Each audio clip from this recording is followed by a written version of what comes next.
Good evening प्यारे छात्र और छात्राओं, कैसे हैं आप सभी लोग। आइए एक बार फिर से ये श्रम विभाजन और जाति प्रथा चैप्टर के बाद में मैं लेकर के आया हूं आप लोगों के समक्ष विष का दांत कहानी। ठीक है, जो कि कहानी बहुत ही मस्त कहानी है और ये जो है दो बच्चों के बीच में जो है कि लड़ाई का यहाँ पे बात है। ठीक है ना, और इसी के लिए कहा जा रहा है कि विष का दांत। ठीक है, उसके लिए क्या कहा गया है बच्चों, विष का दांत कहा गया है। ठीक है ना, और ये हिंदी गदखंड आप इसमें कह सकते हैं इसको। ठीक है बच्चों, तो आइए प्यारे बच्चों, मेरे जितने भी प्यारे छात्र और छात्राएं हैं सभी लोग जो है इसे इतना अच्छा से प्यारे बच्चों आप लोग समझेंगे। ठीक है ना, कि एक भी सवाल आपके एग्जाम में इस चैप्टर से छूटने ना पाए बच्चों। ठीक है ना, तो आइए हम इस चैप्टर को स्टार्ट करते हैं। और प्यारे बच्चों, एक चीज मैं आपको बता देना चाहता हूं कि इस पूरे अध्याय का इसमें जितना भी सब्जेक्टिव में प्यारे बच्चों मतलब कि ये होता है ना लघु उत्तरीय प्रश्न और दीर्घ उत्तरीय प्रश्न भी दोनों का दोनों मैंने इस चैप्टर में क्लियर करवाया है। ठीक है, तो एक ही क्लास में दोनों टाइप के सवाल आपको हम क्लियर करवाने जा रहे हैं बच्चों। ठीक है, आइए चलिए बच्चों, सबसे पहला हम यहाँ पे सवाल लेते हैं। सबसे पहला सवाल क्या है मेरे लाल, सबसे पहला सवाल कह रहा है कि यहाँ पे देखेंगे विष के दांत शीर्षक कहानी का नायक कौन है, तर्कपूर्ण उत्तर दें। ठीक है, यानी सबसे पहला चीज हम लोग समझेंगे कि आखिर विष के दांत कहानी का नायक इसमें है कौन बच्चों। ठीक है ना, तो यहाँ पे देखेंगे विष के दांत कहानी में कह रहा है मदन ऐसा पात्र है जो अहंकारी के अहंकार को नहीं सहन करता है। यानी उसमें एक मदन नाम का लड़का, इस कहानी में मदन नाम का एक लड़का है जो अहंकारी के अहंकार को क्या नहीं करना चाहता है जी, तो सहन नहीं करना चाहता है। ठीक है, उसके बाद देखेंगे बच्चों, आइए उसके बाद हम लोग यहाँ पर देखेंगे कि नहीं करना, सहन नहीं करता है, बल्कि उसका स्वाभिमान जागृत होता है और वह खोखा जैसे बालक को, खोखा यहाँ पे लड़के को कहा जा रहा है और खोखी कहा जा रहा है बच्चों किसको, तो लड़की को, है ना। तो यहाँ पे कह रहा है किसके जैसे, तो जागृत होता है और वह खोखा जैसे बालक को ठोकर देकर वर्षों से दबे अपने पिता की आंखें भी खोल देता है। संपूर्ण कहानी में मदन की क्रांतिकारी भूमिका है, अतः इसका नायक मदन है। ठीक है, तो यहाँ पे देखेंगे प्यारे बच्चों कि कौन अहंकारी के अहंकार को सहन नहीं कर पाता है, तो मदन नहीं कर पाता है। ठीक है ना, यानी मदन के बाद मदन जो है किसी के अहंकार को सहन नहीं कर पाता है और इसलिए प्यारे बच्चों यहाँ पे कह रहा है कि ठोकर देकर वर्षों के दबे अपने पिता, यानी इनके पिता जो है झगड़ा नहीं करना चाहते थे, लेकिन ये मदन जो है उनकी आंखें खोल दी। और देखिए आगे जो है मदन, इसके बारे में मदन जो है ना हमेशा इसी का इसमें यूज हो रहा है मदन का। ठीक है, इसलिए कहा गया कि मदन जो है यहाँ पे मेन पात्र है, मेन नायक है। तो विष के दांत शीर्षक कहानी का नायक कौन है बच्चों, तो मदन है। ये ऑब्जेक्टिव में भी काम आ जाएंगे। ठीक है, आगे बढ़ जाए बच्चों, चलिए दूसरा नंबर सवाल को देखा जाए, है ना। दूसरा नंबर सवाल में कह रहे हैं मेरे बच्चे कि खोखा किन मामलों में अपवाद था, किन मामलों में अपवाद था खोखा। ठीक है, यानी कि उत्तर कह रहा है कि उत्तर में सेन साहब, उत्तर यहाँ पे डैश होना चाहिए था, सेन साहब एक अमीर आदमी थे। कैसे आदमी थे, सेन साहब एक अमीर आदमी थे। ठीक है, समझेंगे बच्चों ध्यान से।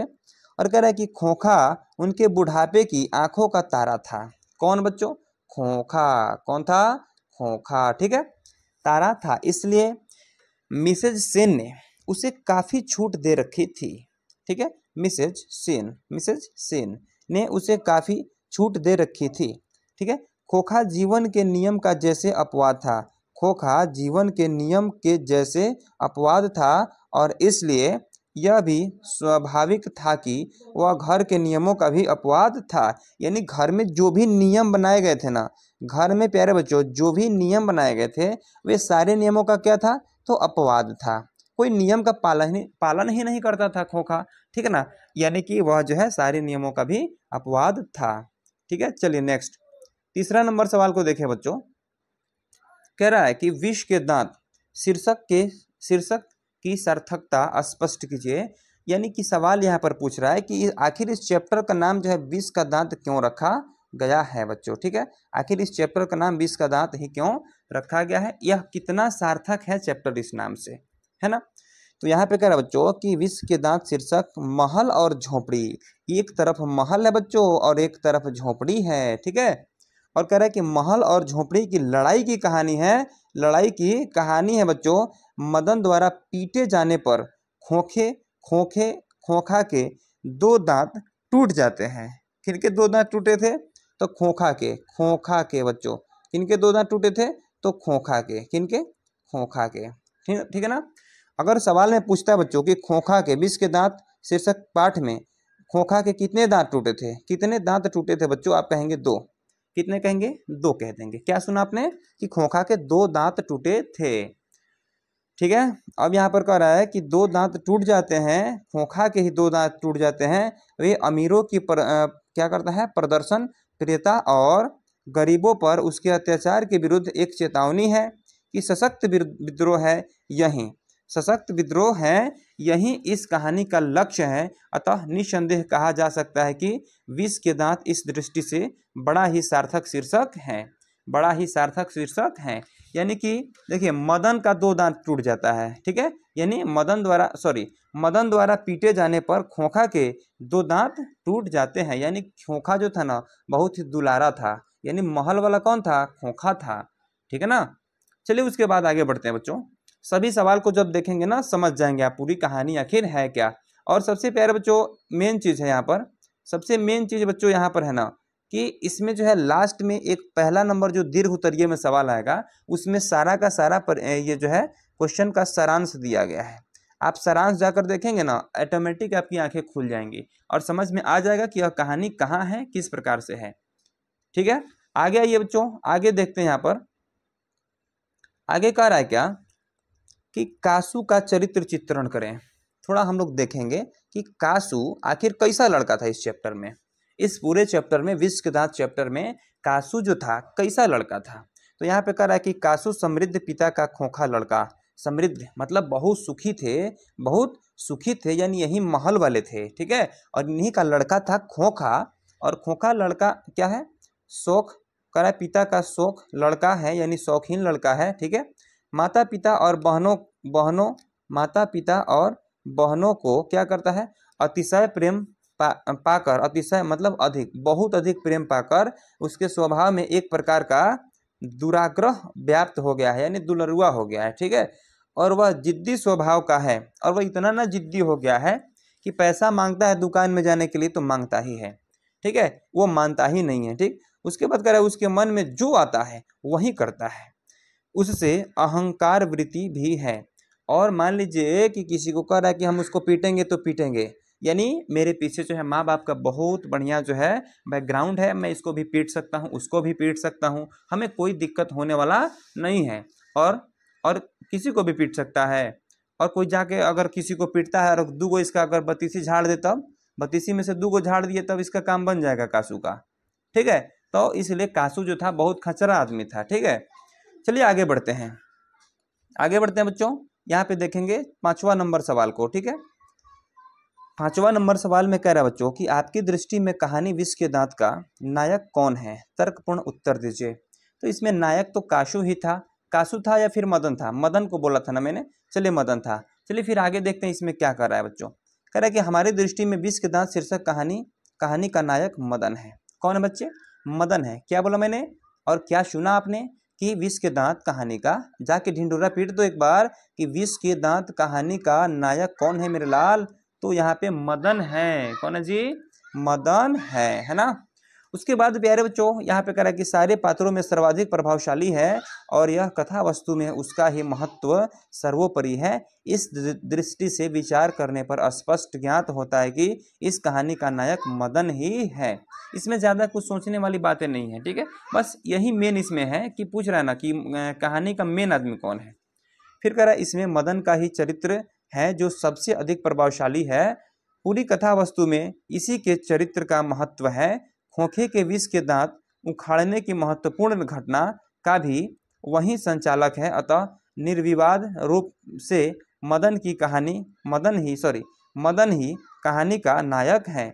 मदन ही कहानी का नायक है, ठीक है ना। चलिए अब एक ही यहाँ से एक चीज आप लोग हमेशा समझ के चलना बच्चों कि विष के दांत का मेन नायक कौन है। इस पूरे सवाल के बनाने का मेन मकसद जो है यही है। ओके चलिए आगे बढ़ता हूँ बच्चों, ठीक है ना। आइए 6ठा नंबर सवाल में कहता है बच्चे कि सेन साहब के परिवार में, सेन साहब के परिवार में बच्चों के पालन पोषण में किए जा रहे लिंग आधारित भेदभाव का अपने शब्दों में वर्णन कीजिए। यानी सेन साहब जो थे उनके परिवार में कुछ लड़के थे कुछ लड़कियां थी, ठीक है। तो प्यारे बच्चों कुछ का नाम यहाँ पर आप लोग अभी उत्तर में देखेंगे बच्चों, ठीक है। तो इसलिए आप लोग जो है अच्छी तरह से इसको समझेंगे कि लड़कियां कितनी थी और लड़के कितने थे, ये भी हम बताएंगे। सेन साहब एक अमीर परिवार के व्यक्ति थे। यहाँ पे लड़कियों को कम दर्जा दिया जाता था और लड़कों का दुलार अधिक होता था, लड़कों का दुलार अधिक होता था, ठीक है। तो इसको हम यहाँ पे सीखेंगे, ठीक है ना।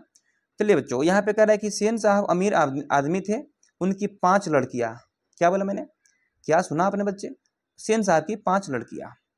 कितनी लड़कियां, 5 लड़कियां, ठीक है। इसको आप भूलेंगे नहीं बच्चों, एग्जाम में यह पक्का आएगा ही आएगा कि सेन साहब की कितनी लड़कियां, तो 5 लड़कियां। इन्हें अच्छा से प्यार दुलार नहीं मिलता था, लेकिन ससुरा एक कोई खोखा था लड़का जिसको बहुत ही दुलारा जाता था और सारे नियम कानून का यह विरुद्ध चलता था, ठीक है। उस परिवार में लड़कियों के लिए घर में अलग नियम तथा शिक्षा थी। इनको पढ़ाया लिखाया भी नहीं जाता था लड़की सबको, ठीक है, लेकिन लड़का के लिए अलग नियम एवं अलग शिक्षा थी, अलग से शिक्षक आते थे इनको पढ़ाने के लिए, ठीक है। चलिए तो ये सभी समझ गए होंगे कि उनके बच्चों में पोषण और लिंग आधारित भेदभाव जो है इस पर जो है आप क्या विचार करना चाहते हैं, तो कह दीजिएगा बच्चों एग्जाम में कि सेन साहब एक अमीर आदमी थे, उनकी 5 लड़कियां थी, 1 लड़के थे और लड़कियों के लिए अलग नियम लगाए गए थे और लड़कों के लिए अलग नियम लगाए गए थे, ठीक है। चलिए बच्चों 7वां नंबर सवाल को हम लोग देखते हैं। आइए 7वां नंबर सवाल यहाँ पर क्या कर रहा है बच्चों, 7वां नंबर में कह रहा है, 7वां नंबर में कहता है बच्चों, आप लोग यहाँ पे देखेंगे इस चीज को, 7वां नंबर में क्या कहता है। 7वां नंबर में कह रहा है मदन और ड्राइवर के बीच के विवाद के द्वारा, यानी मदन और एक ड्राइवर था, मदन और एक ड्राइवर था, ठीक है। मदन के घर के सामने जो है ना एक गाड़ी खड़ा होता था, ठीक है। मदन और ड्राइवर के बीच के विवाद के द्वारा कहानीकार क्या बताना चाहता है, ठीक है। तो पहले बच्चों यहाँ पे समझ लेंगे आप लोग, कह रहे हैं कि मदन और ड्राइवर के बीच विवाद के द्वारा कहानीकार बताना चाहते हैं कि अपने घर किए गए अत्याचार का विरोध करना पाप है। अपने घर किए गए अत्याचार का विरोध करना पाप है। सेन साहब की नई चमकती काली गाड़ी को केवल छूने भर के तथाकथित अपराध के लिए मदन यहाँ पे क्या करे, अब यहाँ पे देखेंगे, सोफर द्वारा घसीटा जाता है। मदन जो है सोफर द्वारा घसीटा जाता है, यानी मदन जो था किसका बेटा था, ये गरीब का बेटा था, ठीक है ना। मदन किसका बेटा, गरीब का बेटा था, ठीक है। और कासू कौन था, तो वही खोखा था जो अमीर का बेटा था, ठीक है, सेन साहब का बेटा था, ठीक। तो घसीटा जाता है, यह गरीब बालक पर अत्याचार है। मदन पर बहुत अधिक अत्याचार हुआ। जो कासू था ना उसके यहाँ गाड़ी था और गाड़ी जो है जब जा करके मदन ने छू दिया तो क्या हुआ कि कासू और उसके ड्राइवर मिल करके इसे बहुत घसीटे और अत्याचार, मदन द्वारा उसका मुकाबला करना अत्याचारियों पर विजय प्राप्त करने का प्रयास है, ठीक है। और मदन भी नहीं छोड़ा, उसको भी धक्के लपेट दिया था, ठीक है ना। तो कासू के दांत तोड़ दिया था, फिर यही झगड़ा का जड़ था कि कासू का मदन जो है 2 दांत तोड़ दिया था पीट पाट के, ठीक है। चलिए उसको पीट पाट दिया, ठीक किया। चलिए आगे बढ़ते हैं। 7वां के बाद 8वां नंबर सवाल हम लोग देखते हैं बच्चों, ठीक है। आइए 8वां नंबर सवाल में कहता है बच्चों कि आरंभ से ही कहानीकार को स्वर व्यंग्यपूर्ण है, कहानीकार को स्वर व्यंग्यपूर्ण है, ऐसे कुछ प्रमाण उपस्थित करें। तो यहाँ पे कह रहा है बच्चों कि विष के दांत कहानी के प्रारंभ में मोटर कार की बात की प्रस्तुति व्यंग्यात्मक है, ठीक है ना। और इसके बाद कह रहा है कि उनके लड़कियों यहाँ पे लड़कियों होना चाहिए, लड़कियों के गुणों की चर्चा सेन साहब द्वारा खोखा को इंजीनियर के रूप में देखना, उसकी हमेशा प्रशंसा करना भी लेखक का व्यंग ही है, यानी भूल है, ठीक है ना। ये सेन साहब इसको चाहते थे कि इंजीनियर बन जाए, इस ससुरा इंजीनियर बनेगा, इंजीनियर नहीं बनेगा। ये जो है बहुत खचड़ाई करता था, ठीक है। सेन साहब का ये जो था ना, कौन था ये, उनका बेटवा कौन था जी, अब बोलिए बोलिए तो जल्दी से। कासू था, ये बहुत खचड़ा था, ठीक है, इंजीनियर कभी नहीं बनेगा ससुर। चल आगे बढ़ते हैं, चलिए इसको खत्म करते हैं। अब देखते हैं प्यारे बच्चों, विष के दांत से दीर्घ उत्तरीय प्रश्न भी पूछे जाते हैं मेरे लाल, ठीक है। तो हम यहाँ पे कोशिश करेंगे कि विष के दांत के जो भी सब्जेक्टिव यानी कि दीर्घ उत्तरीय प्रश्न है बच्चों, इसको भी हम लोग पढ़ें, है ना। और मेरे बच्चे जो है 100 में 100 हिंदी में लाए, ये मेरी मनोकामना है, ये मेरी मनोकामना है बच्चों। इसलिए मैं स्ट्रगल करता हूँ, हम अपने बच्चों के लिए, मेरे लाल, मेरे जितने भी शिष्य हैं सबके लिए मैं मेहनत करता हूँ। और यहाँ पे दीर्घ उत्तरीय प्रश्न को भी मैं छोड़ने नहीं जा रहा हूँ, आप लोग को मैं ये भी बताऊंगा बच्चों, ठीक है। आइए बच्चों आगे बढ़ते हैं, दीर्घ उत्तरीय सवाल की तरफ रुख करते हैं। यानी सबसे पहला सवाल होगा बच्चों यहाँ पर कि विष के दांत कहानी का सारांश लिखे। मैंने बोला था यहाँ पे सारा कहानी का ट्रेलर मिलेगा बच्चों आपको, ठीक है। ज्यादा खाना खा लिया, डकार आ रहा है क्या। चलिए उसके बाद यहाँ पे कह रहा है कि विष के दांत कहानी का सारांश लिखें, है ना। तो विष के दांत कहानी का बच्चों सारांश अगर हम लिखना चाहें तो सुनिएगा कहानी, जैसे अपने दादी से आप लोग कहानी सुनते हैं ना, वैसे ही मैं आपको कहानी सुनाने जा रहा हूँ, ठीक है। कह रहा है कि सेन साहब को अपनी कार पर बड़ा नाज था। सेन साहब के पास एक कार था, उस पर जो उनको बड़ा नाज था। ये कासू भी कहता था कि मेरी गाड़ी को कोई खराश भी आ जाएगा तो उठा के पटक दूंगा, ठीक है, क्योंकि अब था ही बहुत ज्यादा अहंकारी आदमी, ठीक है। उसके बाद घर में कोई ऐसा न था जो गाड़ी तक बिना इजाजत फटके मतलब छुए, ठीक है।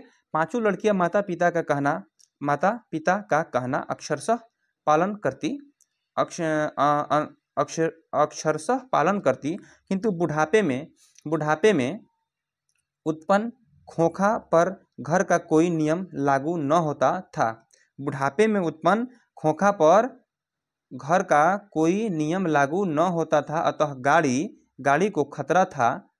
क्या कर रहे हैं यहाँ पर, अतः गाड़ी को खतरा था कि तो इसी खोखा अर्थात कासू से, किससे जी, कासू से सेन साहब अपने लाडले को इंजीनियर बनाना चाहते थे, ठीक है ना। ये एक गाड़ी रखे थे सेन साहब, जिससे ये हमेशा जाते आते थे, अरे अमीर थे ना, कहीं जाने आने के लिए गाड़ी रखे थे। और ये बेटियां इनकी नहीं छूती थी इस गाड़ी को, ठीक है। इस गाड़ी को ये ससुरा, ये कासू था ना, इसी से हमेशा डर बना रहता था। यहाँ तक समझ लिए बच्चों। और इसके पिता यानी सेन साहब इसे इंजीनियर बनाना चाहते थे। देखिए आगे ये बनेगा कि नहीं इंजीनियर, आगे बढ़ जाए ना। चलिए आगे बढ़ते हैं बच्चों, ठीक है। आइए आगे पॉइंट है आप लोग का, इसी में है अभी, ठीक है। यहाँ पे कह रहा है कि ये बड़ी शान से मित्रों से अपने बेटे की काबिलियत की चर्चा करते थे। सेन साहब हमेशा कासू का बड़ाई ही करते थे, बोलते थे मेरा कासू इंजीनियर बनेगा, मैं जो है उसको इंजीनियर बनने के लिए एक मतलब कि कारपेंटर होता है ना, बढ़ई के पास भेजा हूँ कि बढ़ई रखे हैं कि कैसे लकड़ी का सामान बनता है, उसी को देखकर इंजीनियर बन जाएगा, है ना। चलिए एक दिन मित्रों की गप गो और कासू यहाँ पे कासू होना चाहिए, कासू के गुणगान से उठे ही थे कि बाहर गुलगप्पाड़ा सुना। निकले तो देखा कि गिरधारी की पत्नी से सोफर उलझ रहा है। इसको सोफर कहा जा रहा है, किसको, कासू को सोफर कहा जा रहा है, ठीक, उलझ रहा है। और उसका बेटा मदन यहाँ पे केवल मदन ये नहीं रहेगा, मदन सोफर पर झपट रहा है। सोफर सॉरी, ये मदन कासू सोफर नहीं था, सोफर जो थे ना मदन के पिता थे। सोफर उलझ रहा है और उसका बेटा मदन सोफर पर झपट रहा है। यानी मदन जो था सोफर का बेटा था, और सोफर और मदन दोनों आए थे इससे झगड़ा करने के लिए, किससे, कासू से। यानी कि जरूर कोई ना कोई खचड़ाई किया होगा, ठीक है। अब कह रहा है कि मदन गाड़ी छू रहा था और मना करने पर उधम मचा रहा था।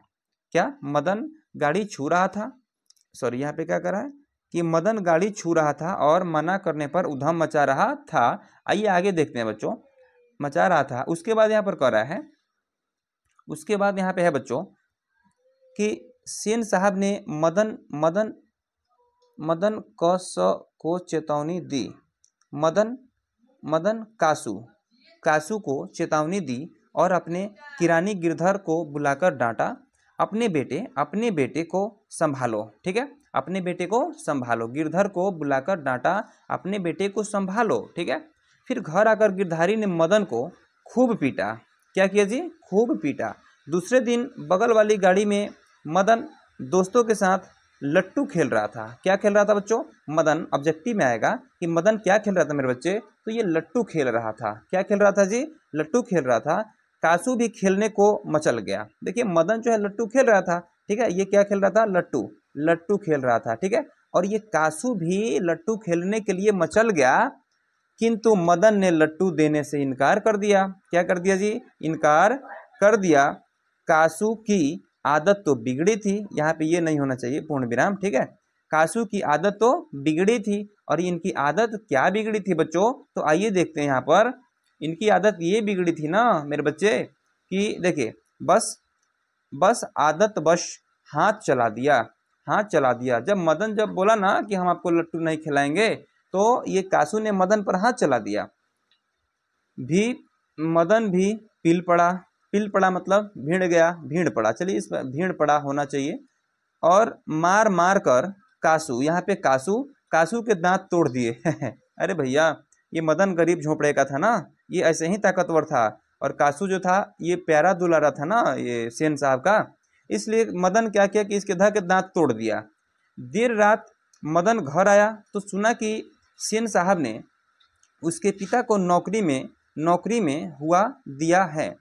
नौकरी में क्या दिया है? हुआ दिया, मतलब कि नौकरी लगवाए थे। कौन? ये सेन साहब ने। और आउट हाउस से भी जाने का हुक्म दिया, मतलब कि बोले कि अब तुम जाओ, कि तुम्हारा बेटा जो है मेरे बेटे को पीटा है, मैं तुमको नहीं रखूंगा, ठीक है।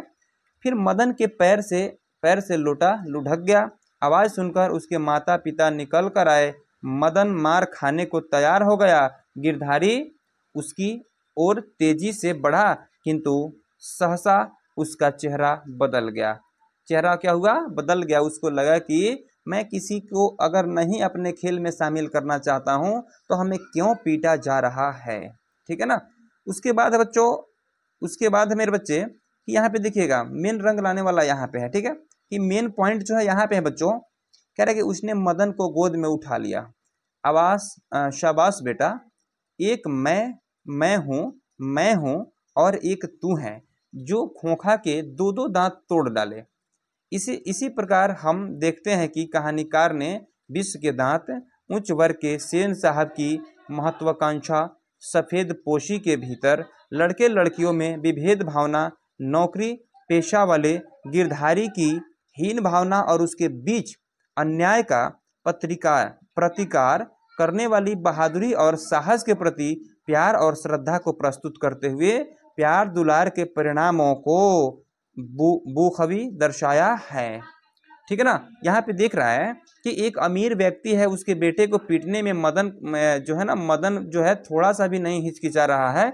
यानी लेखक यहाँ पे ये दिखाना चाह रहे हैं ना कि बड़े घर के लोग और छोटे घर के लोग, सभी लोग को बराबर यहाँ पे करना चाहिए। जैसे इससे पहले हम लोग पढ़े थे ना कि श्रम विभाजन और जाति प्रथा, बाबा साहब भीमराव अंबेडकर के द्वारा लिखित हम लोगों ने क्या पढ़ा था? एक निबंध पढ़ा था, ठीक है। तो वहाँ पे हम लोग सेम यही चीज़ों को पढ़े थे बच्चों कि यहाँ पे क्या होना चाहिए कि सभी के सभी लोग प्यारे बच्चों इक्वल होना चाहिए, ठीक है ना। क्या होना चाहिए? इक्वल होना चाहिए बच्चों, ठीक। चलिए, यानी कि यहाँ तक आप लोग समझ चुके होंगे। चलिए नेक्स्ट सवाल पे हम रुख करते हैं बच्चों, ठीक है। आइए, अगला सवाल है मेरे बच्चे, कह रहा है कि सेन साहब के और उनके मित्रों के बीच क्या बातचीत हुई और पत्रकार मित्र ने उन्हें किस तरह उत्तर दिया। तो प्यारे बच्चों यहाँ पे उत्तर देखिएगा ध्यान से। कह रहा है एक दिन सेन साहब के कुछ दोस्त बैठे गप सप कर रहे थे, ठीक है। सेन साहब के अमीर थे ना, इनके दोस्त तो बहुत सारे होंगे ही। कह रहा है कि उनके सभी दोस्त लोग बैठकर गपशप कर रहे थे। उनमें एक साहब साधारण हैसियत के अखबारनवीस थे, ठीक है ना। क्या थे बच्चों? अखबारनवीस थे, ठीक है। और साथ में उनका लड़का भी था, ठीक, जो था तो खोखा से भी छोटा पर बड़ा समझदार और होनहार मालूम पड़ता था, ठीक है। खोखा जैसे खचड़ा नहीं था, ठीक है। किसी ने उसकी कोई हरकत देखकर उसकी कुछ तारीफ कर दी, और जब साहब से पूछा कि बच्चा स्कूल तो जाता ही होगा। अब देखिए सेन साहब यहाँ पर क्या बोल रहे हैं, आइए देखते हैं हम लोग, ठीक है ना। उसके बाद ये बोल रहे हैं कि इसके पहले कि पत्रकार महोदय कुछ जवाब देते सेन साहब ने शुरू किया। चलिए अब देखिए खोखा का ये कैसे बहादुरी का बखान कर रहे हैं। मैं तो खोखा को इंजीनियर बनाने जा रहा हूँ और वे तो बातें दोहराकर वे थकते नहीं थे। यानी कि सेन साहब जो है हमेशा इसी बात को दोहराते थे, मैं इंजीनियर बनाने जा रहा हूँ, मैं इंजीनियर बनाने जा रहा हूँ। अरे बच्चा बनना चाहेगा इंजीनियर तब ना बनाएंगे सेन साहब, एक बार बच्चा को भी तो कम से कम अच्छा से संभालिए। ठीक है, यही बात दोहरा दोहरा कर थकते नहीं थे। और उसके बाद कह रहे हैं कि पत्रकार महोदय चुपचाप मुस्कुराते रहे। कोई किसी का बच्चा अगर ज़्यादा गड़बड़ होता है ना तो इसी तरह से कोई बखान करता है अपने बच्चे का। ठीक है, अब उसके बाद कह रहा है कि जब उनसे फिर पूछा गया कि अपने बच्चे के विषय में उनका क्या ख्याल है, जब उन्होंने कहा कि मैं चाहता हूं कि वह जेंटलमैन जरूर बने और जो कुछ बने उसका काम है। किसका काम है? उसी का काम है। उसे पूरी आज़ादी रहेगी, उसे पूरी आज़ादी। अरे भैया मेरे सेन साहब अमीर थे ही और उसे आज़ादी मिलेगी ही खोखा को यानी कासू को। साहब इस उत्तर के शिष्ट और प्रच्छन्न व्यंग पर ऐंठकर रह गए। ठीक है, ये पत्रकार बोले ना कि अरे भैया केवल आप उसका बड़ाई करते जा रहे हैं, बच्चा को तो मैंने देखा नहीं और कभी भी कोई बच्चा ऐसा होता ही नहीं है। ठीक है ना, अगर कोई बच्चा अच्छा होता है तो उसका बड़ाई करने के लायक होता ही नहीं है मेरे बच्चे। तो आइए आइए बच्चों हम आगे बढ़ते हैं। पत्रकार जब इसका जवाब बढ़िया से जब दे दिया ना तो सेन साहब को एकदम समझिए कि खलने लगा। ठीक है, चलिए बच्चों आगे देखते हैं तीसरा नंबर सवाल में। हम तीसरा नंबर सवाल में क्या कह रहा है यहाँ पर। तीसरा नंबर सवाल में देखेंगे सभी लोग, कह रहे हैं कि सेन साहब मदन, कासू और गिरधर का चरित्र चित्रण करें। कह रहा है कि सेन साहब का भी, मदन का भी, कासू का भी और गिरधरलाल का भी। आखिर ये लोग थे कौन कौन और इन लोगों का चरित्र जो है कैसा था बच्चों। ठीक है, तो यहाँ पे कह रहा है प्रस्तुत कहानी में लेखक ने अमीरों की तथाकथित मर्यादा पर क्या किया जी, तथाकथित मर्यादा पर करारा व्यंग किया है। ठीक है, महल और झोपड़ी की लड़ाई में महल की खिल्ली उड़ाना हो इस कहानी में कहानीकार का मुख्य संदेश है। सेन साहब प्रदर्शन प्रिय अमीर आदमी हैं। इससे आपको क्या शिक्षा मिलता है बच्चों? आपको इससे यही शिक्षा मिलनी चाहिए कि महल में जाकर कोई व्यक्ति सभ्य नहीं हो सकता है। ठीक है ना, सभ्य होने के लिए विचार और शिक्षा क्या होना चाहिए? अच्छा होना चाहिए। ठीक है, और आइए देखते हैं इसमें देखते हैं बच्चों क्या कर रहा है कि वे गरीबों का शोषण करके उन्हें प्रताड़ित करके अपनी प्रतिष्ठा जो है स्थापित करने वाले महाडंबर से क्या करना, युक्त धनी आदमी के रूप में दिखाए गए हैं। कह रहे खोखा महल में रहकर लाड प्यार से बिगड़ा हुआ था। ठीक है, और ये बड़े बाप की औलाद के रूप में चित्रित है। वह अहंकारी बालक है। कौन? कासू जो है अहंकारी बालक था। वह देश का प्रतीक है। मदन अमीरों की प्रदर्शन प्रियता और गरीबों पर उसके अत्याचार के विरुद्ध एक चेतावनी है, सशक्त विद्रोह है। ठीक है ना, चेतावनी है और सशक्त विद्रोह है कि कोई भी महल वाले जो है गरीबों पर जो है ना कोई अत्याचार न करें। यही चीज ये यहाँ पे लेखक दिखाना चाहते हैं। ठीक है ना, आइए उसके बाद बच्चों आगे बढ़ते हैं और इसी में आगे देखते हैं कि और क्या है। अभी कह रहे गिरधर अत्याचार, शोषण और अन्याय को सहने वाला लाचार और विवश इंसान है। ठीक है, गिरधर जो था ये सहन कर सकता था लेकिन अंतर मन से वह अत्याचार का समर्थन नहीं करता है। बेचारा क्या करता, मजबूर था, ना उसके पास धन था ना ही दौलत था। वह किसी तरह से अपना पेट पालने के लिए उनके यहाँ काम करता था। ठीक है, उसके बाद कह रहा है प्रतिकार करने की इच्छा रखता था। वैसे तो कहानी में कई पात्र आए हैं कि सेन, खोखा, गिरधरलाल और आदि मगर सभी पात्रों में यह मदन का ही चरित्र है जो सर्वाधिक प्रभावशाली है। मदन का चरित्र उसके व्यक्तित्व को हंक लेता है। ठीक है, और फिर कह रहा है कि वे चरित्र विशेषता है निर्भीकता, वह दुलियों के दिल की चिंगारी है। यानी मदन जो था ना बहुत ही न्यायपूर्ण व्यक्ति था, बहुत अच्छा लड़का था। ठीक है, इसलिए कहानी का पूरा पात्र ही कहा गया है कि मदन ही है बच्चों। ठीक है, आइए बच्चों आगे बढ़ते हैं, यानी कि चौथा नंबर सवाल को हम लोग देखेंगे, वो भी बिल्कुल प्यार से देखेंगे बच्चों। ठीक है ना, आइए तो बच्चों यहाँ पर अब आप लोग समझेंगे मेरे बच्चे कि कह रहा है सेन साहब के परिवार में बच्चा के पालन पोषण में जा रहे लिंग आधारित भेदभाव को अपने शब्दों में वर्णन कीजिए। क्या वर्णन करना है मेरे बच्चे? तो कह रहा है कि सेन साहब अमीर आदमी थे, उनकी 5 लड़कियां थी और एक लड़का था। उस परिवार में लड़की के लिए घर में अलग नियम था, यानी बहुत खराब नियम था। लड़की लोगों को प्रताड़ित किया जाता था, अच्छा से खाना पीना भी नहीं दिया जाता था। वहाँ पे बोला जाता कि लड़कियां कम खाती है। ये तो कोई बात नहीं हुआ, लेकिन चलिए फिर भी मानते हैं कहानीकार का लेखक जो है, ठीक है। और वहाँ पे कह रहा है कि शिक्षा थी, लेकिन लड़का के लिए अलग नियम एवं अलग शिक्षा, लड़कियों के लिए सामान्य शिक्षा की व्यवस्था थी और लड़का के लिए भयानक शिक्षा का व्यवस्था था। फिर भी देखिए कितना बिगड़ गया है। सेन साहब का ये पुत्र कौन था? ये कौन था जी? कसूआ था, ठीक है ना। कसूआ बहुत बिगड़ गया था, ठीक है। आइए आगे देखेंगे बच्चों।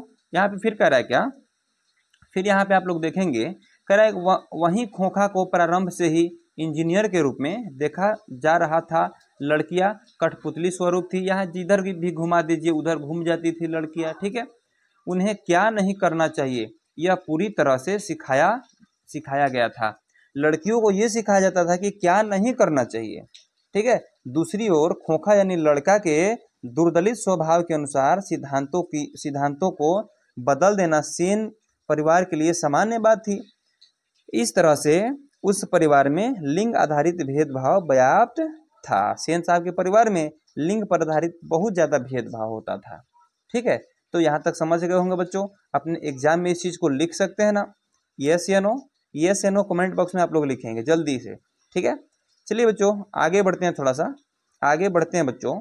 यहाँ पर ये हो गया, ठीक है। उसके बाद यहाँ पर है बच्चों, उसके बाद जो है यहाँ पर, चलिए इस कहानी से आप लोगों को क्या शिक्षा मिली कि 2 महल है, एक महल है और एक जो है झोपड़ा है। एक झोपड़ा है और महल, झोपड़े वाले को महल वाले पीटना चाह रहे हैं अपनी गाड़ी को छूने के मतलब कि गुनाह में, ठीक है। लेकिन ये जो है यहाँ पे मदन एक था, यह किसी भी अमीर से डरता नहीं था, ठीक है। और इसमें कासू जो आया ना, इससे जो उलझ गया, दा के उसका 2 दांत तोड़ दिया था, ठीक है। और बाकी का जो है कहानी लड़कों के लिए अलग किया गया था, लड़कियों के लिए अलग नियम था सेन साहब के यहाँ। बाकी सब जो है जो बच रहा है बच्चों, जो भी यहाँ पे कहानी जो है बच रहा है, उसके लिए जो है हम लेकर के आ रहे हैं अलग से बच्चों लेकर के आ रहे हैं बहुत ही जबरदस्त मैं ऑब्जेक्टिव को।